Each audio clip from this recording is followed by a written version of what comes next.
Oil your own machine. আমি ঠিক স্যারকে বুঝে নেব, তুই তোর নিজের চরকায় তেল দে। এই ফেলু বাবা, তুই কাল স্কুলে আসিসনি কেন রে? স্যার, কালকে আমি স্বপ্নে সিঙ্গাপুর গিয়েছিলাম, তাই স্কুলে আসতে পারিনি। সে কি রে?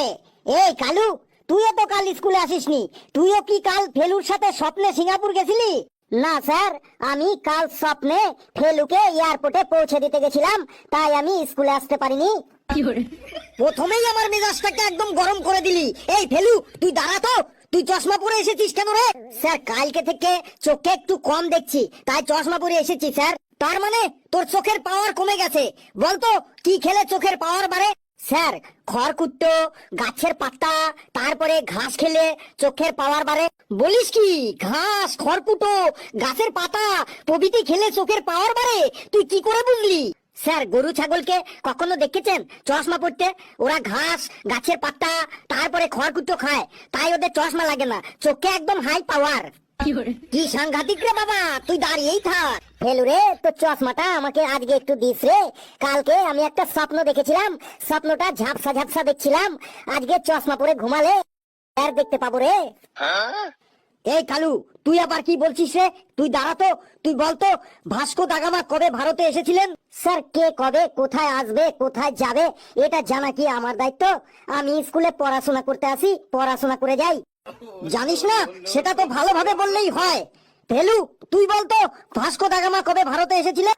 কালু, সত্যি কি ভাস্কো দা গামা ভারতে এসেছিলেন? কি জানি রে, আমি তো ওই দিন স্কুলে আসিনি। স্যার, ভাস্কো দা গামা যেদিন এসেছিলেন সেদিন আমি স্কুলে আসিনি। সব কটা এক একটা গুটি যন্ত্র, আমাকে একদম পাগল করে ছাড়বে।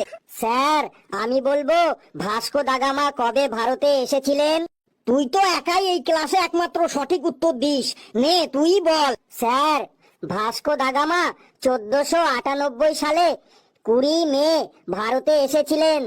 স্যার, ওরা জানলে তো বলবে যে ভাস্কো দা গামা কবে এসেছিলেন, ওরা তো কিছুই জানে না। হ্যাঁ, আমরা তো কিচ্ছুই জানি না, তুই তো সবই জানিস। তাহলে বলতো আমাদের পাড়ার ফেচ্চুদা কবে শ্যামনগর গিয়েছিল? ফেলু, তুই চুপ কর কিন্তু, না হলে কিন্তু আমি তোর ছাল চামড়া একদম গুটিয়ে দেবো মেরে। ঘেটু, তুই দাঁড়া তো, তুই বলতো সাইক্লোন কাকে বলে? স্যার, সাইকেল কেনার জন্য যে লোন নেওয়া হয় তাকে সাইক্লোন বলে। বাবা রে, এ বলে কি রে? এই পেছি, তুই দাঁড়া তো, তুই বলতো 15ই আগস্ট আমরা কি পেয়েছিলাম? স্যার, এটা আমিও জানতাম। তুই তো সবই জানিস, তুই কত পণ্ডিত আমার জানা আছে। বলতো তুই তাহলে 15টা ফলের নাম বলতো। স্যার, 15টা ফলের নাম হলো আপেল, আঙ্গুর, কমলা লেবু। এ তো 3টি ফলের নাম বললি, আর 12টা ফলের নাম বল। স্যার, আর 1 ডজন কলা। বাহ ফেলু, একদম তো ফাটিয়ে দিলি রে। কিসের ফাটালো রে? সব কটাই এক একটা মূর্খ। এই কালু, তুই বলতো মাছ খেলে কি হয়? স্যার, মাছ খেলে পুকুরের মাছ কমে যায়। হায় রে হায়, এদের নিয়ে যে আমি কি করি। আরে, মাছ খেলে দেহের প্রোটিন বাড়ে। তোদের সবার ভবিষ্যৎ দেখছি অন্ধকার। না স্যার, আমাদের ভবিষ্যৎ কারোরই অন্ধকার নয়, দরকার হয় জেনারেটর দিয়ে আলো জ্বালাবো, তাও ভবিষ্যৎ অন্ধকার করব না। ভালোভাবে পড়াশোনা না করলে কোনো জেনারেটরেই কাজ দেবে না স্যার।